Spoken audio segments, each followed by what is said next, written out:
Hey everyone, Azim here. We're going to look at different types of skin under the microscope.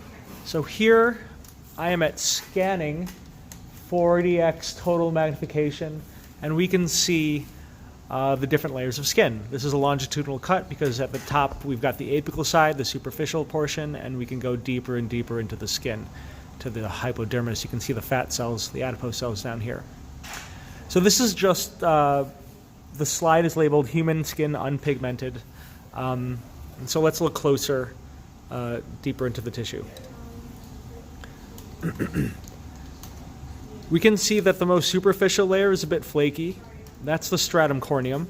We're at 100x right now. We can see the end of the epidermis where the pink stops. So right where the pointer is. So this whole dark part is the epidermis.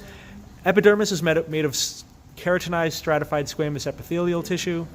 So this is very packed. It has cellularity. They're linked by desmosomes. That's why it looks so dense, because the nuclei stain darker and they're all packed together. When we get to the connective tissue of the dermis, it's less dark because the nuclei are not as packed. Let's go one more closer, 400x total. Whoop. All right, here we are at 400x total. You can see stratum corneum very clearly. I would hazard a guess that we're in thin skin right now. I say that because stratum corneum is really thin. So what's lacking here that thick skin has, that thin skin doesn't, is stratum lucidum. Stratum granulosum is the dark, excuse the debris that you can see here. You can see stratum granulosum is this dark layer right here. Stratum granulosum is dark because of a special protein called keratohyalin, and that dries out the cells, makes them flatter and flakier and dead, so they're more protective at the top. This big light area here, so from here to here, this area is stratum spinosum. Stratum spinosum is mostly keratinocytes. Some cells, like these lighter ones, are likely, there's a lighter one, here we go. This lighter one is likely a Langerhans cell or dendritic cell, which is an immune cell that's phagocytic. It eats things up. The very, very bottom layer is the basal layer or stratum basale. In this layer, this is where mitosis happens, and the new cells push up. This is also where we can find melanocytes, which is why it tends to be a bit darker. In this section, it doesn't appear that dark, but this cell right here, what I'm pointing at, is likely either a melanocyte, or a Merkel cell. Merkel cells are a type of neuroepithelium. They're good for sensing light touch. You'll notice that the epidermis is pretty wavy. It's wavy because the connective tissue pushes up, and those areas where it pushes up as bumps, those are called dermal papillae. Dermal bumps. We've heard of genital papillae. Those are genital bumps on the outside of the body. There's lingual papillae. Those are where the taste buds are found, but these are dermal papillae. So we're getting to the dermis. Up here is the epidermis. Down here is the dermis. All of this.